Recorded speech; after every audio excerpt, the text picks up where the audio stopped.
Revista Espírita, Jornal de Estudos Psicológicos, ano 6º, janeiro de 1863, número 1, primeira parte. Estudo sobre os possessos de Morzan. Causas da obsessão e meios de combatê-la. Segundo artigo. Em nosso artigo precedente, 1. Nota de Allan Kardec. Ver o número de dezembro de 1862. Expomos a maneira pela qual se exerce a ação dos espíritos sobre o homem, ação, por assim dizer, material.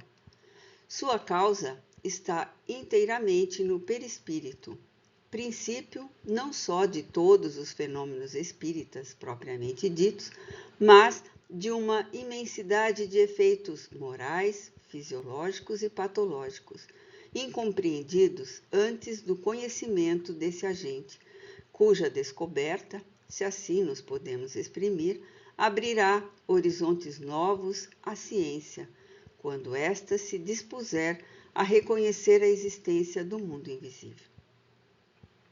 Como vimos, o perispírito representa importante papel em todos os fenômenos da vida.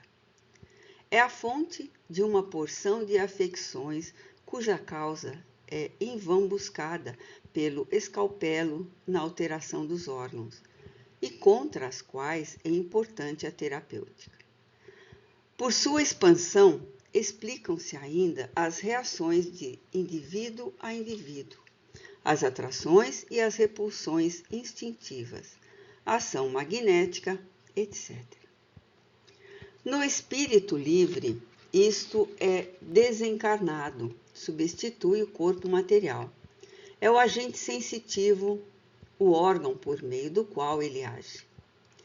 Pela natureza fluídica e expansiva do perispírito, o espírito alcança o indivíduo sobre o qual quer atuar, rodeia-o, envolve-o, penetra-o e o magnetiza. Vivendo em meio ao mundo invisível, o homem está incessantemente submetido a essas influências, assim como as da atmosfera que respira, traduzindo-se aquelas por efeitos morais e fisiológicos, dos quais não se dá conta e que muitas vezes atribui a causas inteiramente contrárias. Essa influência difere, naturalmente, segundo as qualidades boas ou más do espírito, como já explicamos no artigo anterior.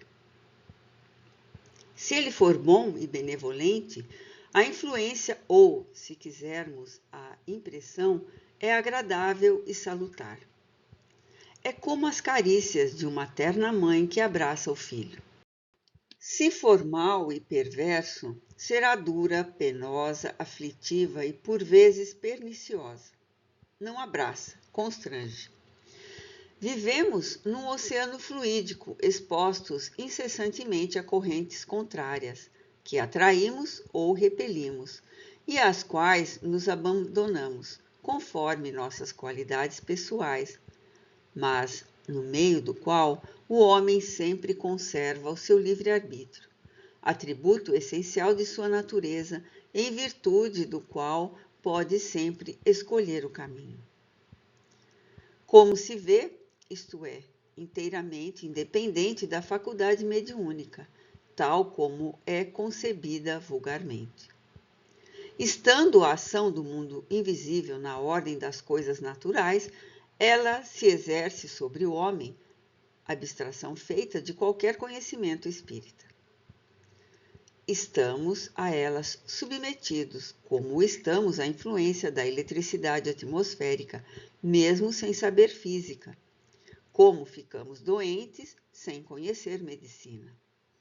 Ora, assim como a física nos ensina a causa de certos fenômenos e a medicina a de certas doenças, o estudo da ciência espírita nos ensina a causa dos fenômenos devido às influências ocultas do mundo invisível e nos explica o que, sem isto, nos parecerá inexplicável. A mediunidade é um meio direto de observação. O médium que nos permitam a comparação, é o instrumento de laboratório pelo qual a ação do mundo invisível se traduz de maneira patente. É pela facilidade que nos oferece de repetir as experiências, permite-nos estudar o modo e os diversos matizes desta ação. Destes estudos e destas observações nasceu a ciência espírita. Todo indivíduo que, de uma maneira ou de outra, sofre a influência dos espíritos é, por isso mesmo, médium, razão por que se pode dizer que todo o mundo é médium. Mas é pela mediunidade efetiva, consciente e facultativa que se chegou a constatar a existência do mundo invisível e pela diversidade das manifestações obtidas ou provocadas foi possível esclarecer a qualidade dos seres que o compõem e o papel que representam na natureza. O médium fez pelo mundo invisível o que fez o microscópio pelo mundo dos infinitamente pequenos. É, pois, uma nova força, uma nova faculdade, uma nova lei, numa palavra que nos foi revelada. É realmente inconcebível que a incredulidade repila a mesma ideia, levando-se em conta que esta ideia supõe em nós uma alma, um princípio inteligente que sobrevive ao corpo. Se se tratasse da descoberta de uma substância material e ininteligente, seria aceita sem dificuldade. Mas uma ação inteligente fora do homem é para eles superstição. Se da observação dos fatos produzidos pela mediunidade remontarmos os fatos gerais, poderemos, pela similitude dos efeitos, concluir pela similitude das causas. Ora, é constatando a analogia dos fenômenos de Morzine com aqueles que diariamente a mediunidade põe aos nossos olhos que nos parece evidente a participação dos espíritos malfazejos naquela circunstância. E não será menos para quantos tiverem meditado sobre os numerosos casos isolados relatados na Revista Espírita. A única diferença está no caráter epidêmico da afecção. Mas a história registra alguns fatos semelhantes, entre os quais figuram o das religiosas de Loudun, dos convulsionários de Saint-Médard, dos calvinistas da Civena e dos possessos do tempo do Cristo. Estes últimos, sobretudo, apresentam notável analogia com os de Morzine e coisa digna de nota. Em qualquer parte onde esses fenômenos se produzissem, a ideia de que fossem devidos a espíritos era o pensamento dominante e como que intuitiva naqueles por eles afetados.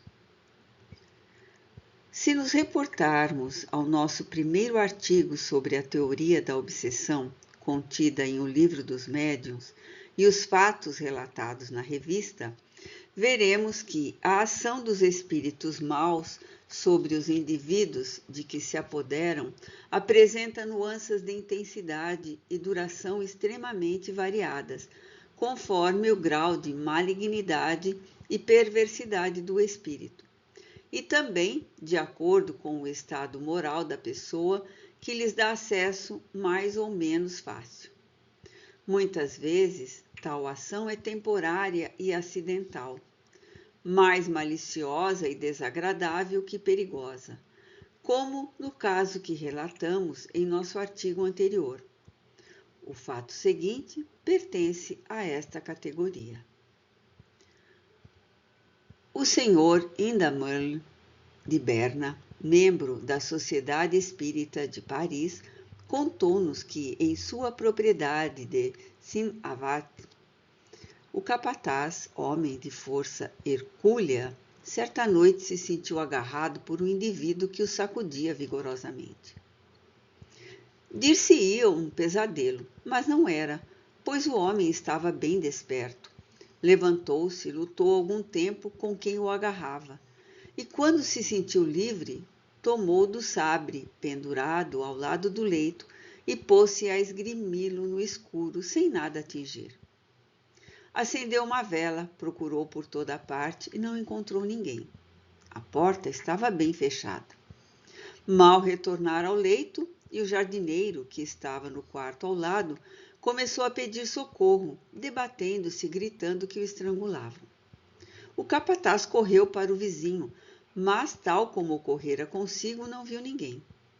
Uma criada que dormia na mesma construção ouviu todo o barulho. Apavorados, todos vieram no dia seguinte contar ao senhor Indamul o que lhe se havia passado. Depois de ter se informado de todos os detalhes e certo de que nenhum estranho poderia ter se introduzido nos aposentos, foi levado a crer numa brincadeira de mau gosto por parte de algum espírito, já que manifestações físicas inequívocas de diversas naturezas se produziam desde algum tempo em sua casa. Tranquilizou sua gente, recomendando que observassem com cuidado tudo quanto se passasse, caso a coisa se repetisse. Como ele e a esposa fossem médiuns, evocou o espírito perturbador, que confessou o fato e se desculpou, dizendo: Eu vos queria falar, pois sou infeliz e necessito de vossas preces. Há muito tempo faço tudo o que posso para vos chamar a atenção. Bato à vossa porta e até mesmo já vos puxei a orelha. O senhor Indamul lembrou-se do fato, mas em vão. Então julguei que, protagonizando a cena da noite passada, pensaríeis em me chamar. Fizeste-o e estou contente. Asseguro-vos, porém, que não tinha más intenções. Prometei chamar-me algumas vezes e orar por mim. O senhor Indamul o repreendeu. Repetiu a conversa, deu-lhe uma lição de moral, que ele escutou com prazer. Orou por ele e disse aos criados que fizessem o mesmo, o que logo foi feito, já que eram pessoas piedosas. Desde então, tudo ficou em ordem. Infelizmente, nem todos os espíritos têm tão boa disposição. Esse não era mau. Alguns há, porém, cuja ação é tenaz, permanente, podendo até mesmo haver consequências desagradáveis para a saúde dos indivíduos. Direi mais: para suas faculdades intelectuais, caso o espírito consiga subjugar a vítima, a ponto de neutralizar seu livre-arbítrio e constrangê-la a dizer e a fazer extravagâncias. Tal é o caso da loucura obsessiva, muito diversa nas causas, se não nos efeitos da loucura patológica. Em nossa viagem, vimos o jovem obsediado, do qual falamos na revista de janeiro de 1861, sob o título O Espírito Batedor de Obra, e ouvimos do próprio pai e de testemunhas oculares a confirmação de todos os fatos. Agora, o rapaz tem 16 anos, é saudável, forte, perfeitamente constituído. Contudo, queixa-se de dor no estômago e fraqueza nos membros, o que, segundo diz, o impede de trabalhar. Vendo-o, pode-se facilmente crer que a preguiça seja sua principal doença, o que nada tira a realidade dos fenômenos produzidos há 5 anos e que, sob muitos aspectos, lembram os de Bergzabern, revista, maio, junho e julho de 1858. Já o mesmo não se dá com a sua saúde moral. Quando criança, era muito inteligente e na escola aprendia com facilidade. Desde então, suas faculdades enfraqueceram sensivelmente. Deve-se acrescentar que só recentemente ele e seus pais conheceram o Espiritismo, ainda por ouvir, dizer e muito superficialmente, pois nada leram. Antes, nunca tinham ouvido falar. não se poderia ver assim nenhuma causa provocadora. Os fenômenos materiais praticamente cessaram, ou, pelo menos, são hoje muito mais raros, mas o estado moral é o mesmo, o que é tanto mais deplorável para os pais que vivem do trabalho. Sabe-se da influência da prece em tais casos, mas como nada se pode esperar do rapaz em questão, seria necessário o concurso dos pais. Estes estão convencidos de que o filho encontra-se sob má influência oculta, mas sua crença não vai além e sua fé religiosa é das mais fracas. Dissemos ao pai que era preciso orar, mas seriamente e com fervor. É o que já me disseram, respondeu ele. Orei algumas vezes, mas sem resultado. Se soubesse que orando uma porção de vezes durante 24 horas, isso acabasse, eu o faria agora. Por aí se vê de que maneira, nesta circunstância, podemos ser secundados por aqueles que são os maiores interessados. Eis a contrapartida do caso e uma prova da eficácia da prece quando feita com o coração e não com os lábios. Contrariada em suas inclinações, uma mocinha se casara com um homem com quem não simpatizava. A mágoa que isso gerou levou a um distúrbio mental. Dominada por uma ideia fixa, perdeu a razão e viram-se obrigados a interná-la. Ela jamais ouvira falar de espiritismo. Se dele se tivesse ocupado, não teria faltado quem dissesse que os espíritos lhe haviam transtornado a cabeça. O mal provinha, assim, de uma causa moral, acidental e toda pessoal, compreendendo-se que, tais casos, os remédios normais não poderiam ter nenhuma valia. Como não havia nenhuma obsessão aparente, podia-se duvidar igualmente da eficácia da prece. Um membro da Sociedade Espírita de Paris, amigo da família, julgou dever interrogar um espírito superior que respondeu. A ideia fixa dessa senhora, por sua própria causa, atrai à sua volta uma multidão de espíritos maus que a envolvem com os seus fluidos e alimentam suas ideias, impedindo cheguem até ela as boas influências. Os espíritos dessa natureza abundam sempre em meios semelhantes ao que ela se encontra e muitas vezes constituem obstáculo à cura dos doentes. Contudo, podereis curá-la, mas, para tanto, é necessário uma força moral capaz de vencer a resistência. E tal força não é dada a um só.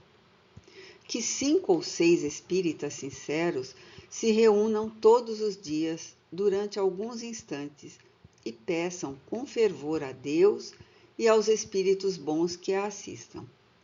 Que a vossa prece fervorosa seja ao mesmo tempo uma magnetização mental.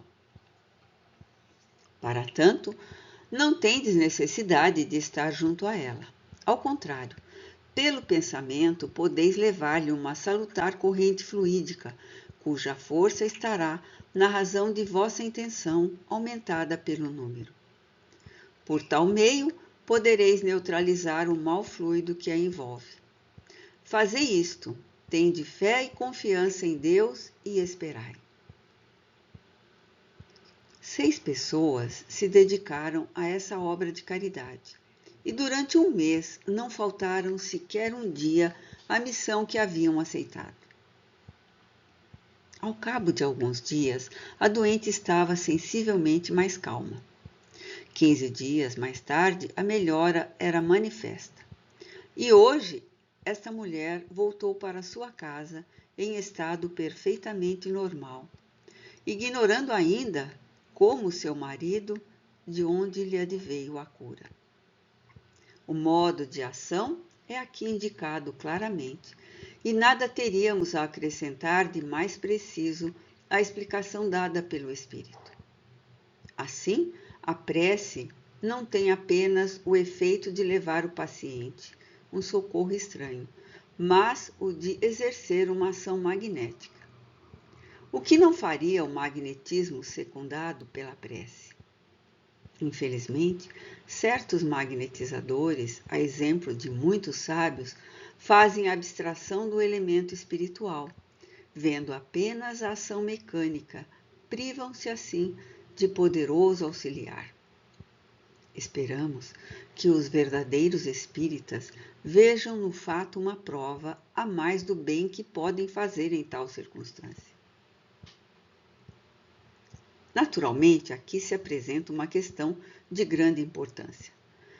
O exercício da mediunidade pode provocar transtornos da saúde e das faculdades mentais? É de notar que, assim formulada, esta é a pergunta feita pela maioria dos antagonistas do Espiritismo. Ou melhor dizendo, em vez de uma pergunta, eles reduzem o princípio a um axioma, afirmando que a mediunidade conduz à loucura. Falamos da loucura real e não desta, mais burlesca que séria, com que gratificam os adeptos. Conceber-se-ia a pergunta da parte de quem acreditasse na existência dos espíritos e na ação que eles pudessem exercer, porque para eles existe algo de real. Mas, para os que não acreditam, a pergunta é um disparate. Porquanto, se nada existe, esse nada não poderá produzir algo.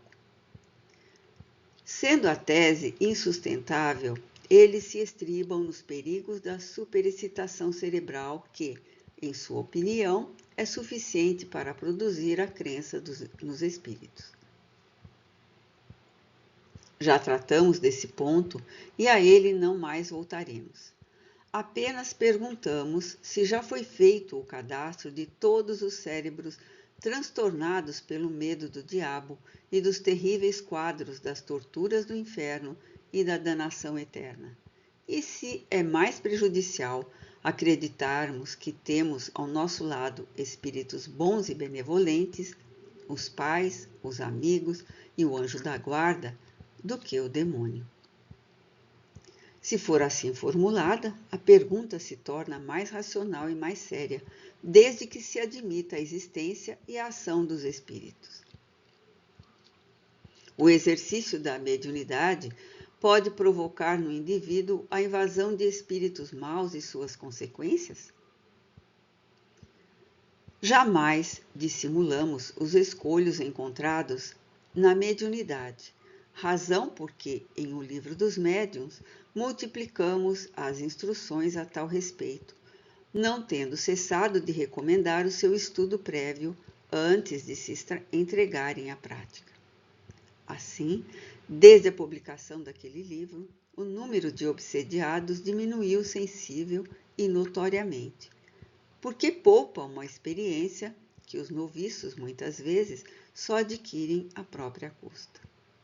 Dizemo-lo ainda, sim, sem experiência, a mediunidade tem inconvenientes, dos quais o menor seria ser mistificado pelos espíritos enganadores e levianos.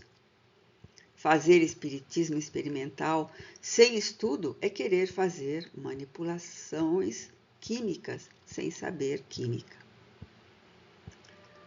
Os numerosos exemplos de pessoas obsediadas e subjugadas da mais desagradável maneira, sem jamais terem ouvido falar de espiritismo, provam exuberantemente que o exercício da mediunidade não tem o privilégio de atrair os espíritos maus, mas ainda prova a experiência que é um meio de os afastar, permitindo reconhecê-los.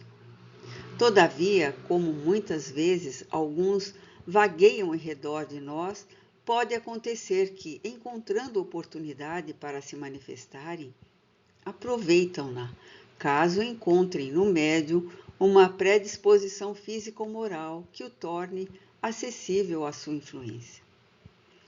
Ora, tal predisposição se prende ao indivíduo e às causas pessoais anteriores, e não à mediunidade.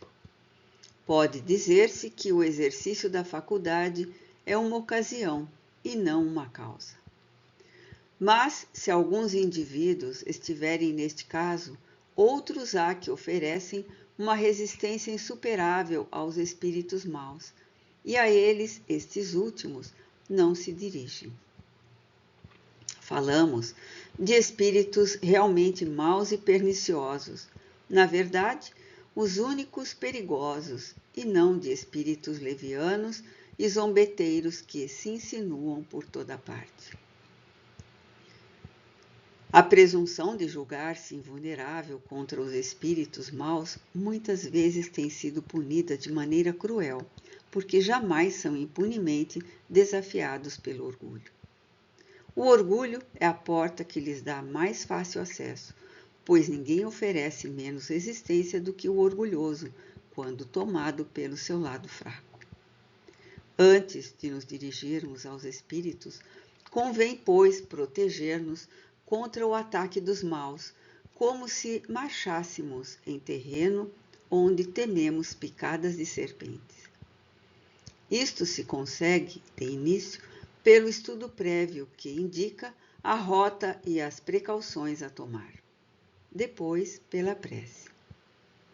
Mas é necessário bem nos compenetrarmos da verdade de que o único preservativo está em nós, em nossa própria força, e nunca nas coisas exteriores, e que não há talismãs, nem amuletos, nem palavras sacramentais, nem fórmulas sagradas ou profanas que possam ter a menor eficácia, se não tivermos em nós mesmos as qualidades necessárias. São essas qualidades, portanto, que nos devemos esforçar por adquirir. Se estivéssemos bem persuadidos do objetivo essencial e sede do Espiritismo, se nos preparássemos sempre para o exercício da mediunidade por um fervoroso apelo ao nosso anjo da guarda e aos espíritos protetores, se nós estudássemos, esforçando-nos por purificarmos de nossas imperfeições, os casos de obsessão mediúnica seriam ainda mais raros. Infelizmente, muitos veem apenas o fato das manifestações. Não contentes com as provas morais que sobejam em seu redor, querem a todo custo permitir-se a satisfação de se comunicarem eles mesmos com os espíritos, forçando o desenvolvimento de uma faculdade que muitas vezes não existe, guiados mais pela curiosidade do que pelo desejo sincero de se melhorarem. Disso resulta que, em vez de se envolverem numa atmosfera fluídica salutar, de se cobrirem com as asas protetoras de seus anjos da guarda, de buscarem os domínios de suas fraquezas morais, abrem a porta de par em par aos espíritos obsessores, que provavelmente os teriam atormentado de outra maneira e em outra ocasião, mas que aproveitam o ensejo que lhes oferece. Que dizer então daqueles que fazem das manifestações um jogo, nelas não vendo senão um motivo para a distração ou curiosidade, procurando meios de satisfazer a ambição, a cupidez ou os interesses materiais? É nesse sentido que se pode dizer que o exercício da mediunidade pode provocar a invasão dos espíritos maus. Sim, é perigoso brincar com estas coisas. Quantas pessoas leem o livro dos médiuns unicamente para saber como agir, uma vez que a receita ou a maneira de proceder é a mesma coisa que mais lhe interessa. O lado moral da questão é acessório. Assim, não se deve imputar ao espiritismo o que resulta da imprudência das criaturas.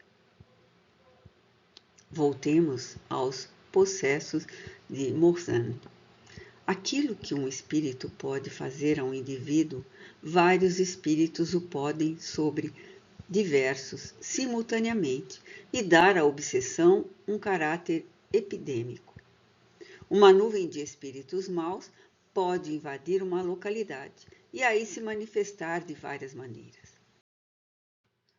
Foi uma epidemia de tal gênero que transtornou a Judéia ao tempo do Cristo, e, em nossa opinião, é de uma epidemia semelhante que padece Murzana.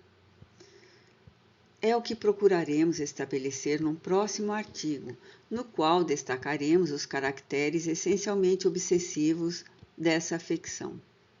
Analisaremos os relatórios dos médicos que a observaram, entre outros, o do Dr. Constant, que, bem como os meios curativos empregados, quer pela medicina, quer por meio de exorcismos.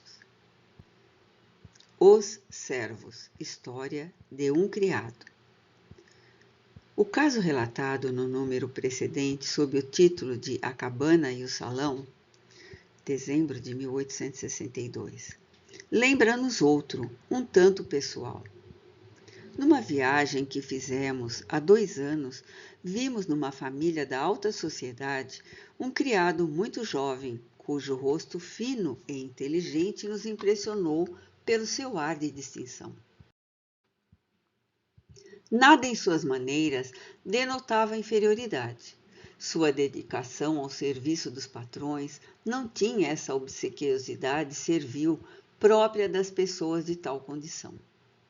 Voltando àquela família no ano seguinte e não mais vendo o rapaz, perguntamos se o haviam despedido.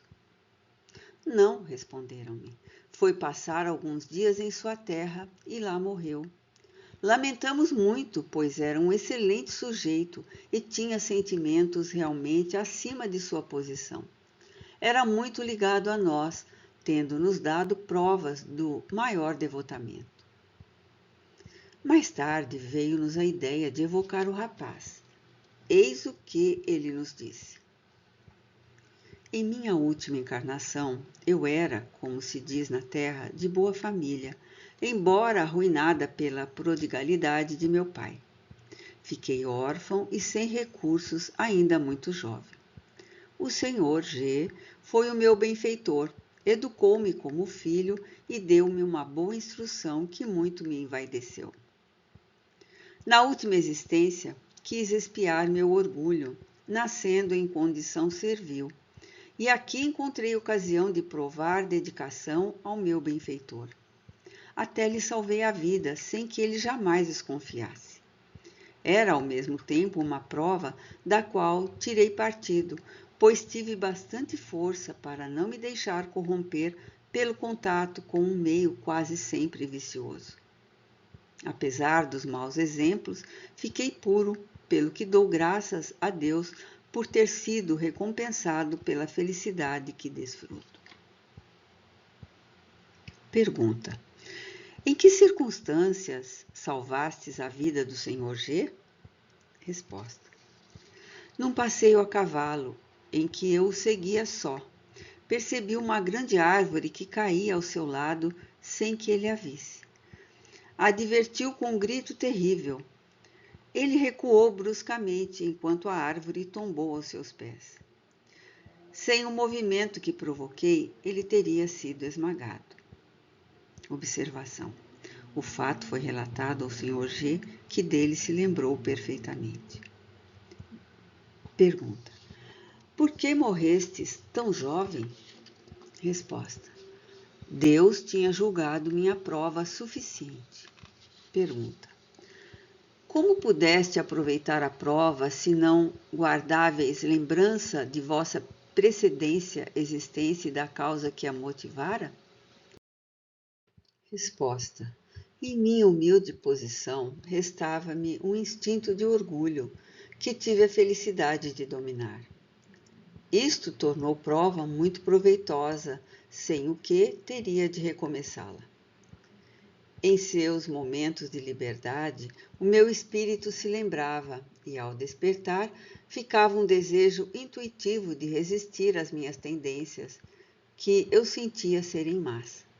Assim tive mais mérito em lutar do que se me recordasse claramente do passado. A lembrança perturbadora de minha antiga posição teria exaltado meu orgulho, ao passo que tive apenas de combater os arrastamentos da nova posição. Pergunta: Recebestes uma educação brilhante. Para que vos serviu na última existência, uma vez que não vos recordáveis dos conhecimentos adquiridos? Resposta. Esses conhecimentos teriam sido inúteis, mesmo um contrassenso em minha nova situação. Ficaram latentes e hoje os recupero. Contudo, não me foram inúteis, pois me desenvolveram a inteligência. Instintivamente, eu tinha gosto pelas coisas elevadas, o que me inspirava repulsa pelos exemplos baixos e ignóbeis que tinha sob os olhos. Sem tal educação, eu não teria passado de um simples criado. Pergunta. Os exemplos de domésticos que se dedicam aos patrões até a abnegação têm por causa relações anteriores? Resposta. Não o duvideis. É pelo menos o caso mais comum. Por vezes tais criados são membros da família, ou, como eu, seres agradecidos que pagam uma dívida de reconhecimento, e essa dedicação lhes auxilia ao progresso. Não sabeis de todos os efeitos das simpatias e antipatias que essas relações anteriores produzem no mundo. Não, a morte não interrompe tais relações que muitas vezes se perpetuam de um século a outro. Pergunta. Por que tais exemplos de dedicação dos domésticos são hoje tão raros? Resposta. Deve-se incriminar o espírito de egoísmo e de orgulho do vosso século, desenvolvido pela incredulidade e pelas ideias materialistas. A verdadeira fé desaparece pela cupidez e pelo desejo de ganho, e com ela a dedicação. Reconduzindo os homens ao sentimento da verdade, o Espiritismo fará renascer as virtudes esquecidas. Observação. Nada melhor que este exemplo para se ressaltar o benefício do esquecimento das existências anteriores. Se o Sr. G se tivesse lembrado de quem tinha sido seu jovem criado, ficaria muito constrangido e nem mesmo o teria conservado naquela condição, entravando assim a prova que a ambos foi proveitosa. Boieldieu, na 10ª representação da Dama Branca. As estrofes seguintes do Sr. Méry foram recitadas na 10ª representação da Dama Branca no Teatro da Ópera Cômica em 16 de dezembro de 1862. A. Boieldieu. Glória à peça onde canta inteira a melodia da obra de Boieldieu com aplausos de alegria, e como no passado ainda jovem sem danos. Sala cheia, rever Paris, sempre louçã, a dama d'Avenel, a nobre castelã, 10 vezes centenária após 36 anos. É que lhe deu o autor tudo quanto um poeta pode dar de melhor ao que a lira interpreta. Prodigaliza o mestre em sucessivo ardor, em cantos que jamais soube alguém traduzir, o tom que faz sonhar, o tom que faz sorrir, do espírito à alegria em êxtase de amor. Sonoridade tal vem da graça suprema que se evola da voz e da orquestra e do poema.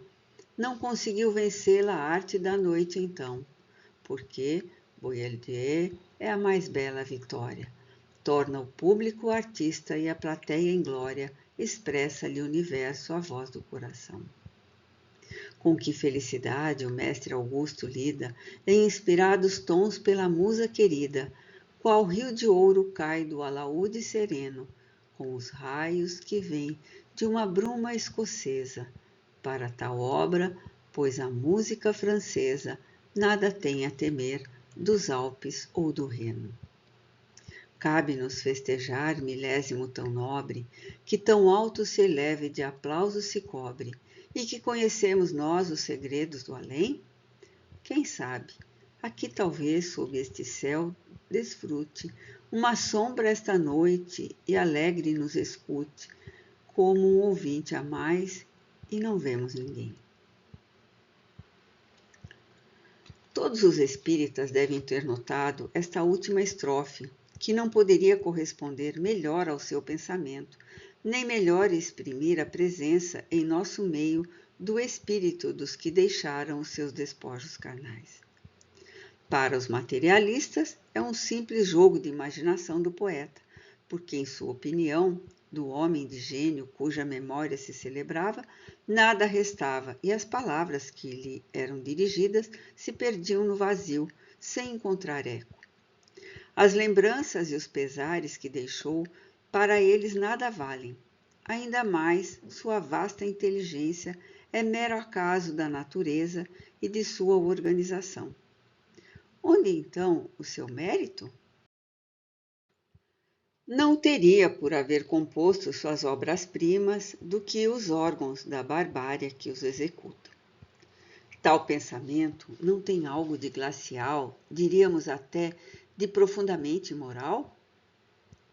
E não é triste ver homens de talento e de ciência preconizá-los em seus escritos e do alto de suas cátedras os ensinar à juventude das escolas, buscando provar-lhes que só o nada nos espera e, consequentemente, que aquele que pôde ou soube subtrair-se à justiça humana nada mais tem a recear?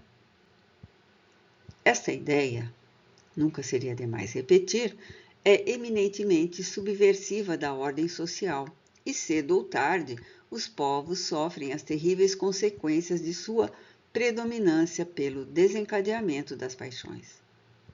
Porque seria o mesmo que lhes dizer: podeis fazer impunemente tudo o que quiserdes, contanto que sejais mais fortes.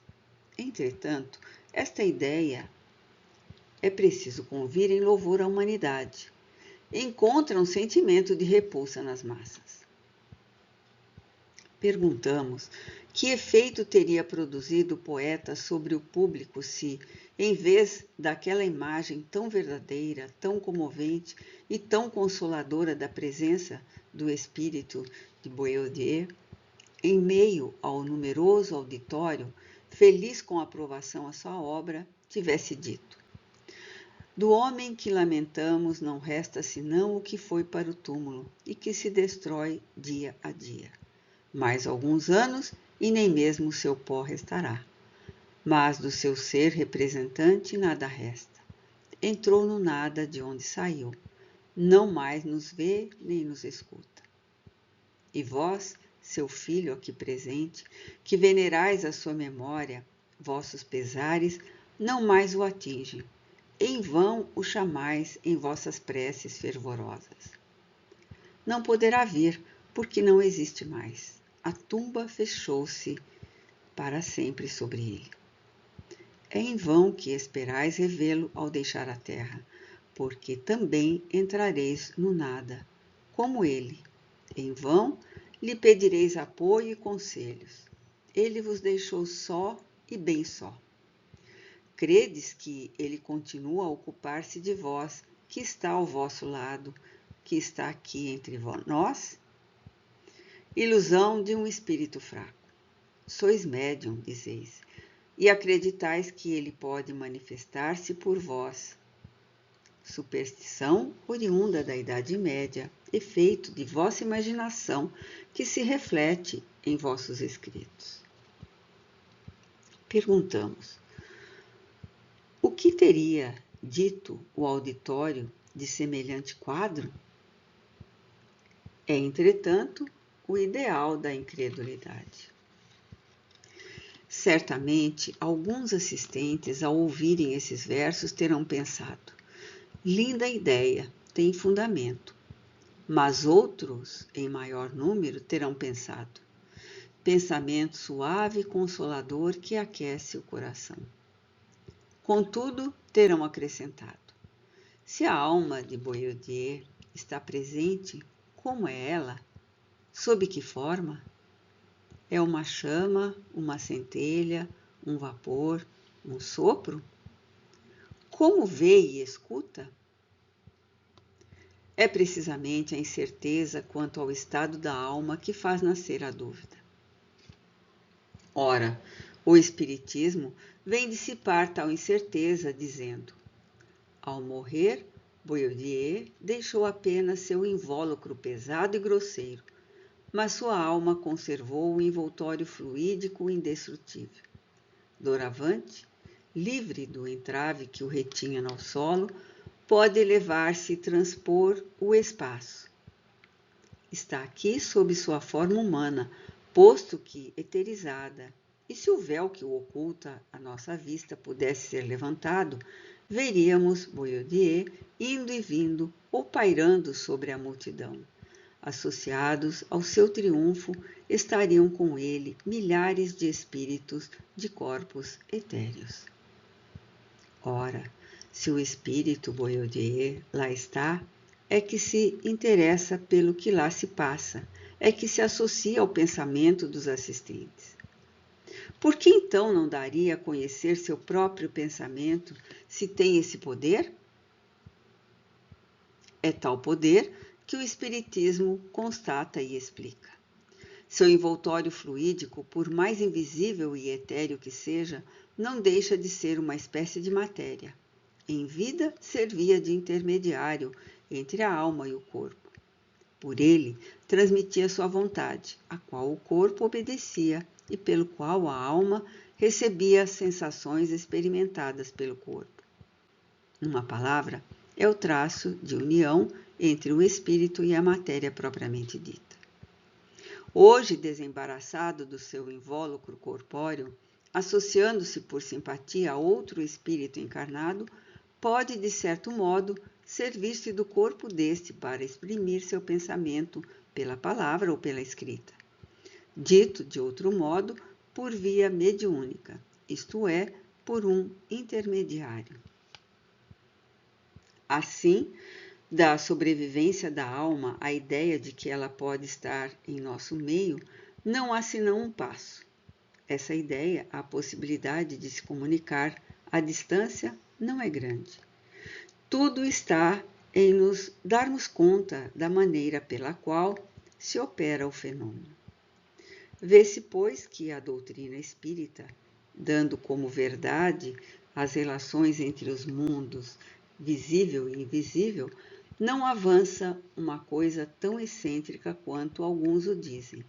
E a solidariedade que ela prova existir entre esses dois mundos é a porta que abre os horizontes do futuro. Depois de lidas as estrofes do Sr. Méry na Sociedade Espírita de Paris, em sessão de 19 de dezembro de 1862, a Sra. Costel recebeu o espírito Boieldieu a seguinte comunicação: sinto-me feliz em poder manifestar meu reconhecimento aos que, celebrando o velho músico, não esqueceram o homem. Um poeta. Os poetas são divinos. Sentiu o sopro da minha alma, ainda tomada de harmonia. A música ressoava em seus versos de notável inspiração, nos quais vibrava também uma nota comovida, que fazia planar acima dos vivos a sombra feliz daquele que festejavam.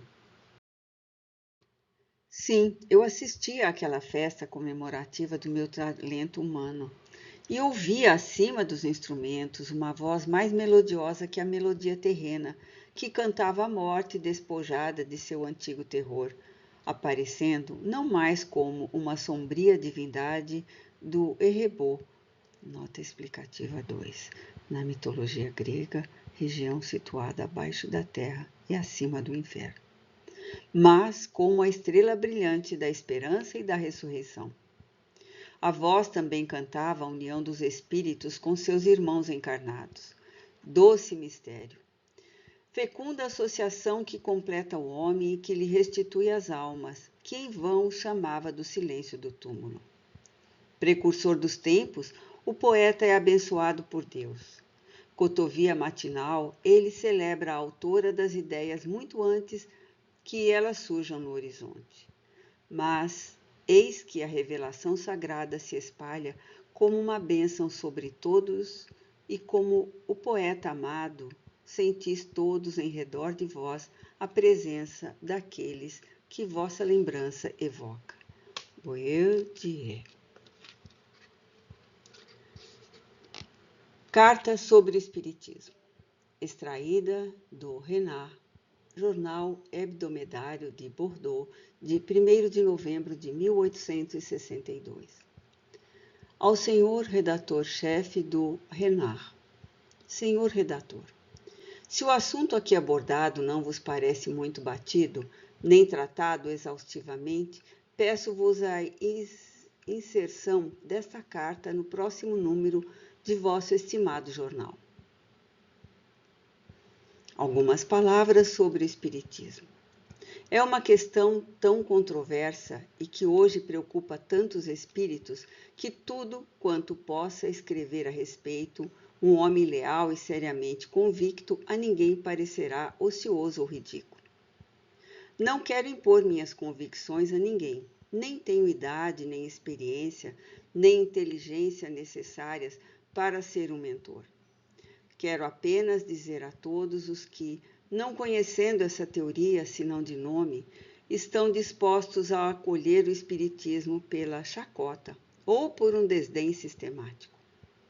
Fazei como eu, tentai primeiro instruir-vos, depois tereis o direito de desdenhar e zombar.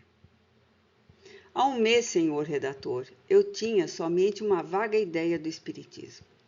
Apenas sabia que esta descoberta ou esta utopia, para a qual foi inventada uma palavra nova, repousava sobre fatos verdadeiros ou falsos, de tal modo sobrenaturais que eram, de antemão, rejeitados por todos os homens que não acreditam em nada que os impressiona, que nunca seguem um progresso, senão a reboque de todo o seu século, e que novos São Tomés só deixam convencer quando tocam.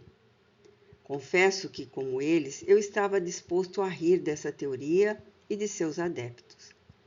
Mas antes de rir, quis saber do que ria, e fui apresentado a uma sociedade de espíritas em casa do senhor E.B. Diga-se de passagem que ele me pareceu um espírito reto, sério e esclarecido, cheio de uma convicção bastante forte para deter o riso nos lábios de um gracejador de mau gosto, porque, digam o que disserem, uma convicção sólida sempre se impõe. Ao fim da primeira sessão, eu já não ria, mas ainda duvidava, e o que eu sentia era, sobretudo, enorme desejo de instruir-me, uma impaciência febril de assistir a novas provas. Foi o que fiz ontem, senhor redator, e agora não mais duvido.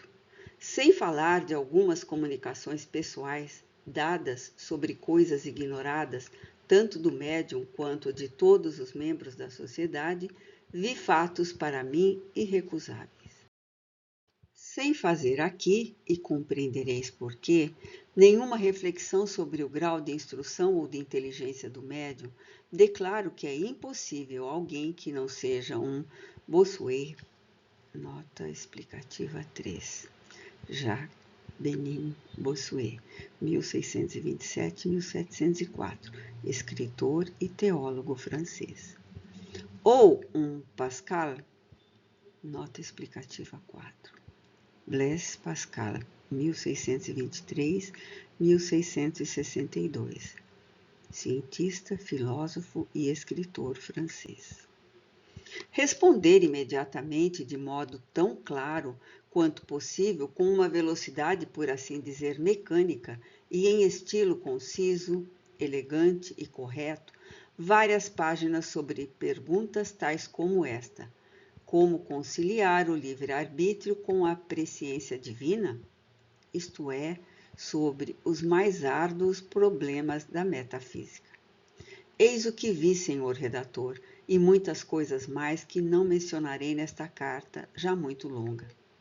Escrevo isto, repito, a fim de inspirar, se possível, a alguns dos vossos leitores o desejo de instruir-se. Depois, como eu, talvez se convençam. Thibaut Lang. antigo aluno da Escola Politécnica.